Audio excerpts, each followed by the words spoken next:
오늘의 주인공인 우리 어린이들과 청소년들에게 하나님의 사랑과 은혜로 축복하고 또 축복합니다.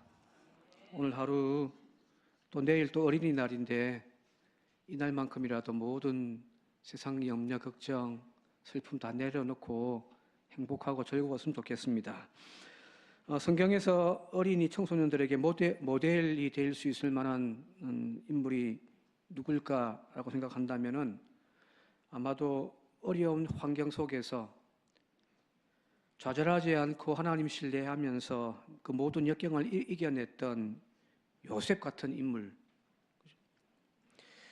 또 부모 형제들로부터 무시당했지만 들판에서도 자기를 인도하시고 함께 하시는 늘 하나님과 동행하면서 말씀 안에서 차곡차곡 믿음을 쌓아가며 결국에는 가장 위대한 왕으로 세워졌던 다윗 같은 인물. 저 10대에 멀리 바벨론으로 포로로 잡혀가서 살았지만 그럼에도 불구하고 하나님을 향한 신실한 신앙을 지키면서 결국에는 바벨론의 가장 위대한 총리가 되어졌던 다니엘. 그죠? 이 모든 인물들이 사실은 우리 아이들을 위하여 기도할 때에 함께 기도하는 기도 제목이거든요. 그러나 우리 산정교회 어린이들, 청소년들이 이 시기에 모델로 삼고 또한 가슴에 품고 살아갔으면 좋겠다라고 하는 인물이 하나 있다면 바로 그것은 예수님일 겁니다. 우리 아이들이 바로 이런 예수님처럼 자라가는 그런 은혜와 축복이 있기를 바랍니다. 앞서 이야기했습니다만 저는 우리 아이들 위해 기도할 때마다 하나님, 이 아이들이 사무엘처럼 되게 해달라고, 다니엘처럼 되게 해달라고, 다윗처럼 되게 해달라고, 솔로몬은 되게 해달라고는 기도는 잘 안 합니다. 솔로몬은 뒤끝이 너무 안 좋아가지고요. 그런데 예수님처럼 되게 해달라고는 기도는 한 번도 해본 적은 없는 것 같거든요. 그러나 우리가 본받아야 할 최고의 기준은 바로 예수님이 아니겠습니까? 우리 아이들이 예수님을 알고 영접하는 것으로 끝남이 아니라 그걸 넘어서서 예수님의 그 인품, 그 성품, 그리고 그분의 삶의 방향을 우리 아이들이 닮아가기를 이 시간 주님의 이름으로 축원드립니다. 자, 예수님을 닮기를 원하는데 그러면 이 아이들의 나이에 예수님은 어떤 모습이었을까? 사실은 성경은 잘 설명해 놓지를 않았습니다. 사복음서 중에 대부분의 복음서는 예수님의 30살 이후의 공생에 대해서만 초점을 맞추고 있거든요. 대표적으로 이제 최초의 복음서라고 이야기할 수 있는 마가복음 같은 경우는 1장부터 쫙 열어보면은 예수님의 탄생에 대한 이야기도 없습니다. 바로 어떤 이야기가 나오냐면은 광야에서 외치는 세례 요한에게 찾아가셔서 세례를 받으셔서 공생에 시작했다는 이야기부터 시작되어져요. 자, 그런데 이 사복음서 중에서 누가복음만이 예수님의 어린 시절을 다루고 있습니다. 오늘 읽었던 누가복음 2장. 우리가 잘 알고 있는 6월절 명절에 그 부모와 함께 예루살렘에 올라갔다가 명절 다 끝내고 집으로 돌아가는 길에 예수를 잃어버린 사건에 대한 이야기입니다. 그리고 이 마지막 결론이 오늘 52절에 읽었습니다마는 예수는 지혜와 키가 자라가며 하나님과 사람에게 더욱 사랑스러워 가시더라. 성장을 딱 한마디로 이제 요약했는데 키와 지혜가 자라가고 하나님과 사람들에게 사랑스러워 가시더라. 그 예수님의 성장 과정입니다. 우리 아이들에게도 이런 은혜와 축복이 있길 바랍니다. 그런데 여기 52절 이 말씀이 사실은 누가가 구약에 있는 사무엘서의 말씀을 인용한 구절이에요. 한번 찾아볼게요. 사무엘상 2장 26절인데요. 같이 한번 읽어볼게요. 시작. 이에 여호와와 사람들에게 은총을 더욱 받더라. 똑같은 구절은 아니지만 여기 보니까 아이 사무엘이 점점 자라며 예수님의 말씀으로 따지면 예수님이 지혜와 키가 자라며 그 다음에 여호와와 사람들에게 은총을 더욱 받더라. 신약에서는 하나님과 사람들에게 더욱 사랑스러워 가시더라.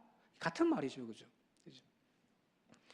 누가가 의도적으로 이 사무엘의 성장 과정을 통해서 예수님의 어린 시절이 어떻게 보내었는지를 덧대어서 지금 이야기를 하고 있는 거예요. 그러면 예수님이 이 어린 시절을 어떻게 보내었는지를 알려고 한다면은 누구를 보면 될까요? 어린 사무엘을 보면 되는 거예요. 자, 사무엘서 2장에 나오는 이야기의 주인공은 사무엘상 2장인데요. 거기에 오늘 아까 읽었던 그 구절이 나오는데 이 2장에 나오는 주인공들은 사실은 사무엘이 아니라 그냥 액명상으로는 엘리 제사장의 두 아들 홈니와 비느하스에 대한 이야기입니다. 즉 이스라엘 민족의 가장 거룩해야 할 대제사장 아들들이었던, 그렇지만 망나니였고 시정자패처럼 살았던 홈니와 비느하스의 행동을 비교하면서 잠시 들어가 있는 것이 사무엘의 이야기거든요. 이게 무슨 말일까요?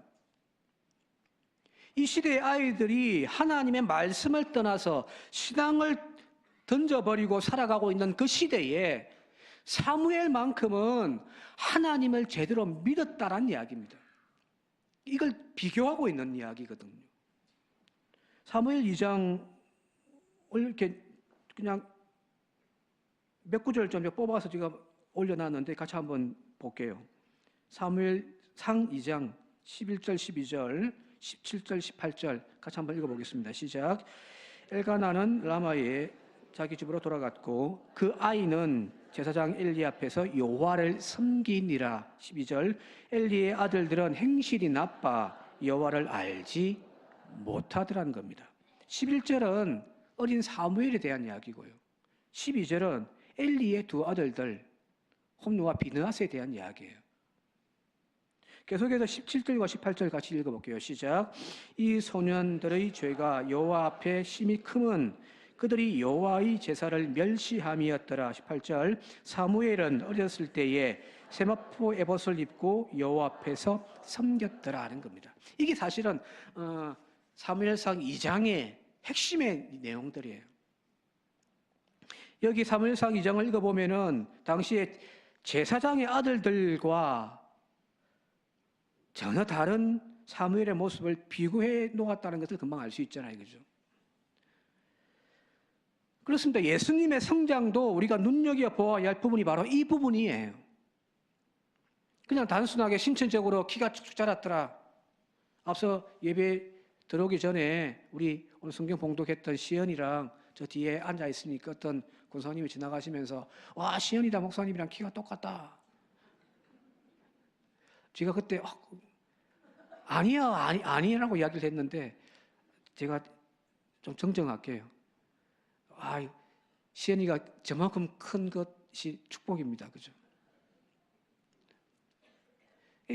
키만 자랐더라, 뭐 지혜가 자랐더라, 그걸 이야기하려고 하는 것이 아니에요. 바로 오늘 우리 아이들이 자라가고 있는 이 환경 속에서 우리 아이들도 건강하게 자라고 있습니다. 그죠? 주위도 뭐 보니까 지금 거의 아가씨고, 사회 보고 있는 우리 지연이도 이제는 청년이 지금 학생입니까? 그죠? 다 컸어요. 그죠? 잘 크고 있습니다. 그런데 이 무한 경쟁의 정글 속에서 살아남기 위하여 우리 아이들이 정말 힘들게 살고 있거든요. 학교 마치고 학원 가서 뺑뺑이 돌면서 하루를 분주하게 삽니다. 참 그런 아이들 모습 보면 애처롭습니다. 쉴 시간도 없고 놀 시간도 없고요. 심지어는 함께 놀 아이들도 없는 우리 아이들의 현실이 애잔하지 않습니까? 그런 우리 아이들이 세상의 악한 문화와 유행에 분주히 또한 쫓아가는 시대가 되어져 버렸단 말이에요. 무엇이 선인지 무엇이 악인지를 모른 채 그냥 남들 달려가니까 지치지 않으려고 그냥 달려가는 이 세대를 바라보면서 여러분, 우리는 어떤 생각을 해야 할까요? 그러나 바로 이런 세상 아이들 속에서 사무엘처럼 예수님처럼 하나님의 자녀답게 믿음 안에서 자라가는 것, 그것이 우리의 기도 제목이고 우리의 꿈 아닌가요? 오늘 성경은 우리에게 바로 그걸 이야기를 하고 있는 거거든요. 너희들의 아이들은 사무엘처럼 예수님처럼 그렇게 자라고 있는가를 우리에게 지금 물음을 던지고 있는 거예요. 오늘 봉독한 이 성경 구절 앞부분을 쭉 보게 되어지면은 한 절만 우리 시연이 어렵지 않게 한 절만 읽으라고 탁 떼기도 했습니다만은 그 앞부분의 이야기들, 앞서 이야기했던 6월절에 명절 맞아가지고 이제 성전에 올라간 이야기, 그래서 아이를 잃어버린 이야기잖아요, 그죠? 무슨 의미일까요? 왜 누가는 예수님의 어린 시절에 많은 사건들이 있을 건데 유독 이걸 이야기를 톡 집어넣었을까요? 자, 지금 이 아이의 나이는 12살이라고 우리는 알고 있습니다. 그죠? 유대 사회에서 성인식은 13살에 치릅니다. 이 나이가 되어지면은 이제 이 아이들은 특히 12살, 성인식은 13살 치르는데 12살쯤 되면은 그동안 남자아이든 여자아이든 어머니의 품에서 자랍니다. 어머니의 보호 안에서. 그러다가 이제 성인식이 되는 13살 한 해를 앞두고 남자아이들은 이 12살 때 뭐 하냐면은 이제 엄마의 품을 떠나서 아버지 밑에서 제대로 된 율법과 신앙 교육을 받습니다. 자, 그림 한번 보여주시겠습니까? 저기 이제 지금도 하고 있는 유대인들의 성인식입니다. 13살 되어지면은 남자아이는 바르 미츠바, 바르란 말, 남자, 아들이란 뜻이고요. 미츠바라 말은 계명, 율법이란 뜻이거든요. 계명의 아들이 되어지고 여자아이들은 바트 미츠바라고 해서 계명의 딸이 되어지는 거예요. 그게 이제 성인식이에요. 13살 되어지면은 이 아이들은 처음으로 해당에 이제 아까 보셨잖아요. 그림 잠시 보여주시겠어요? 지금 흑백 사진에 지금 가운데 있는 아이가 통을 하나 크게 들고 있잖아요. 그죠? 이게 바로 토라 율법책이에요. 저 통에 있는 율법책을 이제 자기가 들고 올라가는 거예요. 성전에. 혹은 회당으로. 그리고 이 안식일 날 랍비, 그러니까 율법학자와 또 그 주변의 가족들이 함께 모여 있는 그곳에서 이제 정해진 율법 구절을 쭉 읽는 거예요. 그리고 그 뜻이 무엇인지를 이제 설명하는 것으로 이 축제가 성인식이 이루어지거든요. 자, 이런 유대인들의 성인식 관점에서 본문의 사건을 읽어보게 되어지면은 오늘 그 누가복음 2장에 나와 있는 성전에서 아이를 잃어버린 이야기의 말과 행동들이 무슨 의미인지를 이해할 수가 있습니다. 자, 6월절 유대인들의 규례에 따라서 예수님은 그 부모와 가족들과 함께 예루살렘에 올라갔습니다. 그리고 예루살렘의 모든 행사를 다 마치고 이제 집으로 돌아가는데 돌아가는 길에 보니까 부모님이 아이가 없는 거예요. 며칠을 3일 동안 찾다가 예루살렘으로 다시 돌아갔더니 성전에서 거기서 예수님을 발견하게 되어지거든요. 아이를 발견한 그 예수님의 어머니 마리아가 이야기를 하는 거예요. 뭐라고 이야기하냐면 얘야 이게 무슨 일이냐? 내 아버지와 내가 너를 찾으려고 얼마나 애를 태웠는지 모른다 라고 하면서 예수님에게 꾸지람을 해요. 그때 예수님이 뭐라고 이야기를 하냐면은 좀 이해 안 되는 말씀을 하시는데 거기 49절 50절입니다. 같이 한번 읽어볼까요?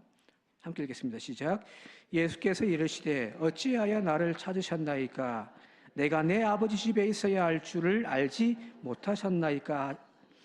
그 부모가 그가 하신 말씀을 깨닫지 못하더라.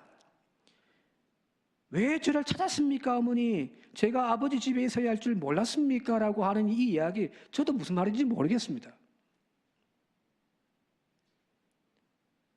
자, 그런데 이 사건이 일어난 것이 앞서 이야기했듯이 12살이라는 사실이요.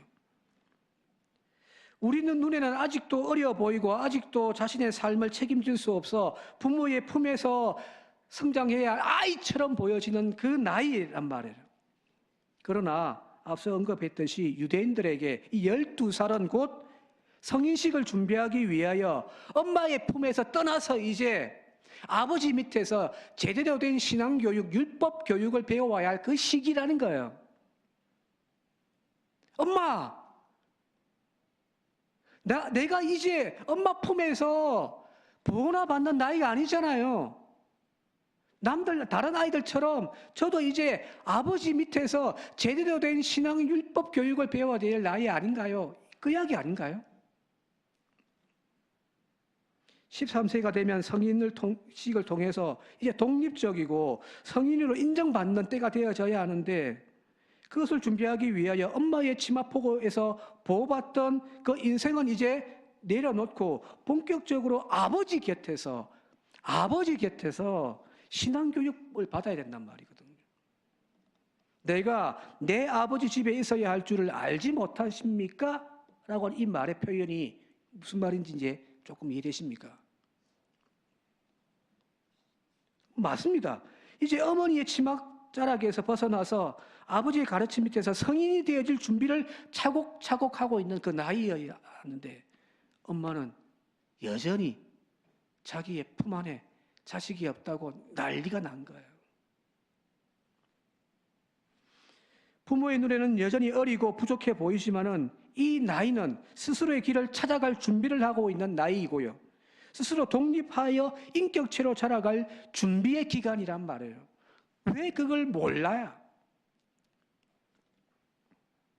자, 그런 의미에서 그 부모가 어린 예수를 찾았던 곳이 어디였냐면은 성전이라고 하잖아요, 이거죠.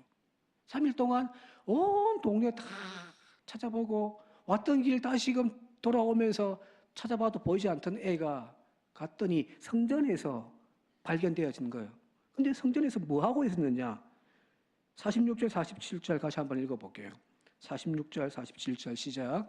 사흘 후에 성전에서 만난즉 그가 선생들 중에 앉으사 그들에게 듣기도 하시며 묻기도 하시니 듣는 자가 다 그 지혜와 대답을 놀랍게 여기더라. 자, 이 광경, 저 모습이죠. 지금 오른쪽에 있는 그림은 예수님의 이제 성전에서 제사장들과 서기관들과 이렇게 율법의 말씀을 막 토론하고 있는 장면이고요. 왼쪽에 있는 그 칼라 사진은 현재 유대인들이 성인식 할 때에 하는 그 광경입니다. 율법책을 쫙 펴놓고 랍비와 부모들 앞에서 쫙 성경 구절을 읽고 그 뜻이 무엇인지를 쫙 해석해내는 그 광경이에요. 똑같지 않습니까?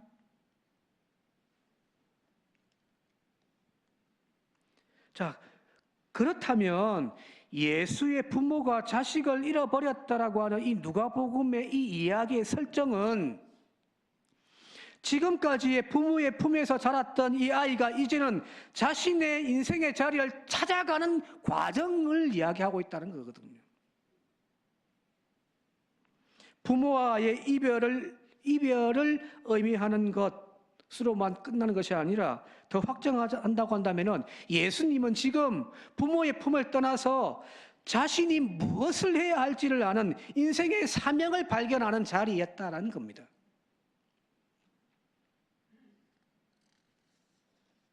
이 얼마나 위대한 사건입니까?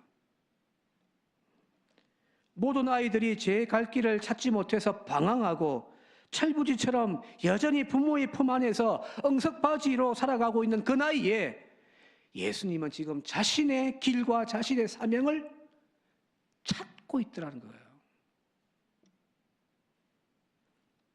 오늘 우리 아이들에게 이런 지혜가 있기를 주님의 이름으로 축복합니다. 하나님께서 나를 통하여서 이루고자 하는 그 비전이 무엇인지를 찾는 우리 아이들이 되기를 바랍니다. 믿음 안에서 기도하면서 하나님, 나는 어떻게 나아가야 할 거를 묻고 하나님 앞에서 그 길을 찾아 나가는 우리 아이들이 되기를 바랍니다. 거기 청소년 시기잖아요. 그죠? 그런데 우리가 여기서 짚고 넘어가야 할 부분이 이 부분이에요. 여전히 그 부모들은 그를 잃어버렸다라고만 생각하고 있더라는 거예요. 그죠? 보니까 내 자식이 없네? 미아 실종 사건처럼 여겨진 거죠. 그런데 예수님은 지금 자신의 길을 찾아서 가고 있는데 부모는 자기의 품에 자식이 없다고 불안에 떨고 있더라는 거거든요. 어쩌면 지금 우리 모든 부모들도 지금 우리 아이들의 서 있어야 할 자리를 알지 못하고 지속적으로 부모의 뜻과 의지 속에 품고만 있으려고 하고 있지 않습니까? 내가 꿈꾸는 꿈을 저 아이가 이루어주기를 바란단 말이에요. 내 사고의 틀 안에서 이 아이가 자라기를 바라고 그래서 그 세상 속에 가두어서 사육하는 것이 오늘 우리들의 부모들의 모습은 아닌가? 제가 지금 소리를 높이는 이유는 여러분들은 키울 자식이 이제 없지만 저는 아직 남아있어서 그렇습니다. 자, 자신의 길, 자신의 사명의 자리를 찾아 나가는 우리 아이들, 이 아이들을 여전히 우리는 내 품 안에 없다고 또 찾고 찾는 어리석은 부모들의 모습을 하고 있더라는 거예요. 저도 이 앞에 앉아있는 딸내미 하나밖에 없습니다만은 이 아이의 꿈과 미래에 대해서 가끔 이야기를 자주 합니다. 비전을 묻기도 하고요. 어떻게 준비하면 될까 서로 고민도 하는데 결국에는 공부 안 하나? 하나님 앞에 서서 자신의 인생을 고민하고 있는 이 아이들, 그 아이들 속에서 심어놓은 하나님의 그 달란트와 하나님의 비전의 씨앗을 고민하고 있는 부모들이 되어야 되는데 오히려 우리 부모들이 그 길을 찾아 나가는 아이들을 향한 걸림돌이 되어지더라는 겁니다. 이제 다 자란 저 아이를 내 품 안에서 이제는 잊어버려야 합니다.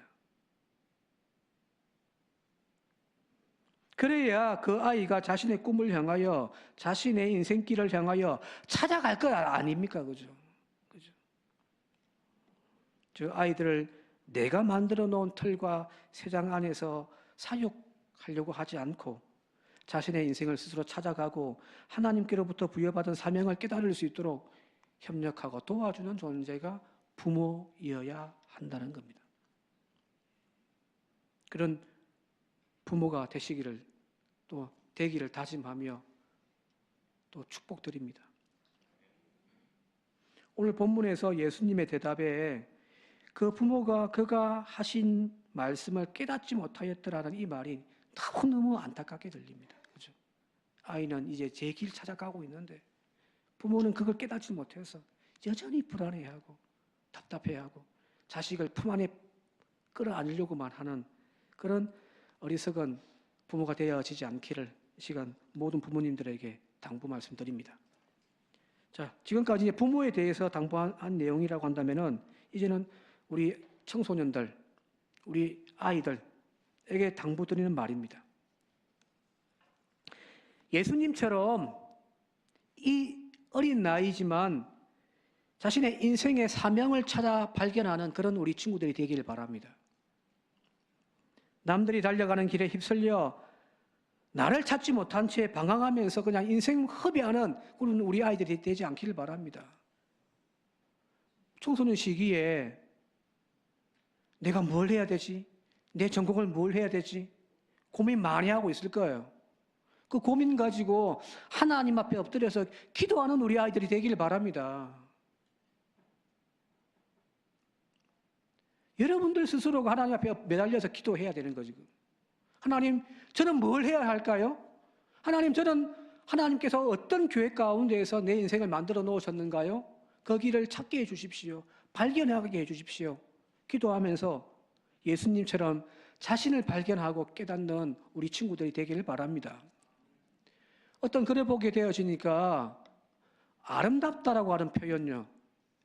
아름답다라는 표현이 이 아름이란 단어, 뭐 답다란 말은 아시겠죠, 그죠? 남자답다, 여자답다, 뭐 목사답다, 이게 답다란 말인데 앞에 아름이라는 이 단어가 순수 우리 말인데 무슨 뜻이냐면은 이 아름이란 단어는 나라는 겁니다. 아름이란 단어 자체가 순수 우리 말로 나라는 뜻이랍니다. 자, 그렇다면 아름답다라는 말은 무슨 말일까요? 무슨 말일까요? 그죠? 시연이가 너무 똑똑하거든요. 아름답다는 말은 나다운 거예요.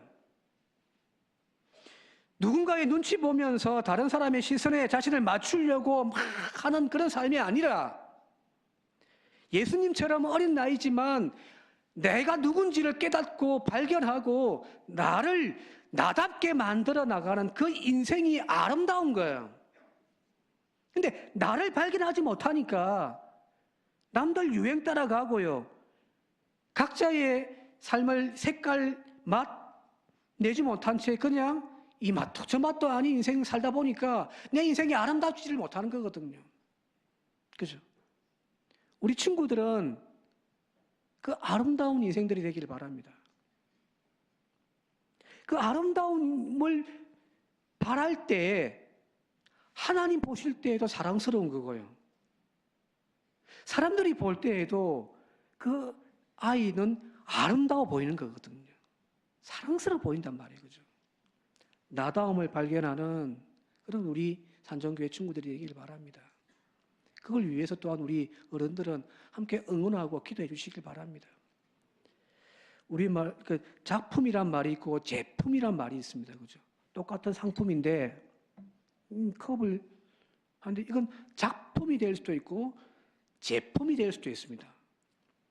작품이란 장인의 손길을 통해서 세상에 하나밖에 없는 존재로 창조되어진 걸 우리는 작품이라고 이야기를 하고요. 제품은요, 기계로 천편일률적으로 찍어낸, 그래서 수백 개, 수천 개를 만들어낸 건 우리는 제품이라고 이야기를 하잖아요. 인간은 하나님이 제품으로 만들어 놓은 것이 아니에요. 우리 모든 사람들은 다 하나님의 작품들입니다. 일정한 등수 안에 들지 않으면 다 실패작이고, 또는 그런 존재가 되지 않고 그냥 모자라면은 참 의미 없는 인생, 그게 아니란 말이에요. 한 사람 한 사람 모두가 하나님의 목적에 맞게끔 지음받은 피조물로서 모두가 다 하나님의 작품들이에요. 그 나다움을 깨달을 때에 나는 세상에서 그 어떤 것보다 존귀한 존재이고 아름다운 존재가 되어지는 거거든요. 우리 아이들이 바로 이 지혜가 있기를 바랍니다. 이 지혜가 있는 사람만이 오늘 여기 마지막에 하나님과 사람에게 더욱 사랑스러워 가시더라가 되는 겁니다. 우리 아이들이 바로 이런 축복의 아이들이 되기를 바랍니다. 하나님이 여러분들을 사랑하셔서 이 세상에 보내신 거거든요. 어느 누구도 여러분은 사랑받을 존재이지 무시당하고 차별받을 존재로 지음받지 않았음을 늘 기억하면서 하나님 앞에 나답게 살아감을 통하여, 나를 발견하고 그 길을 쫓아감을 통하여 늘 아름답게 빛나는 우리 모든 산정교회의 어린 친구들, 우리 청소년들이 되어지기를 주님의 이름으로 축원드립니다. 함께 기도드리겠습니다. 고마우신 아버지 하나님, 예수님처럼 이 어린 나이에 하나님 앞에서 자신을 발견하는, 자신이 서야 할 자리가 어딘지를 깨닫는 우리 아이들이 되게 하옵소서. 특별히 청소년 시기에 무엇을 해야 할지, 어디로 나아가야 할지 미래를 고민하며 불안해하는 우리 청소년들, 하나님 옷자락 부여잡고 기도하게 하시고, 그래서 하나님께서 이 아이들에게 지혜 주셔서 하나님이 그 모든 작품들에게 심겨 놓으신 하나님의 거룩한 뜻을 깨닫고 그 길로 나아가는 축복의 주인공들 되게 하옵소서. 예수님의 이름으로 기도드리옵나이다. 아멘.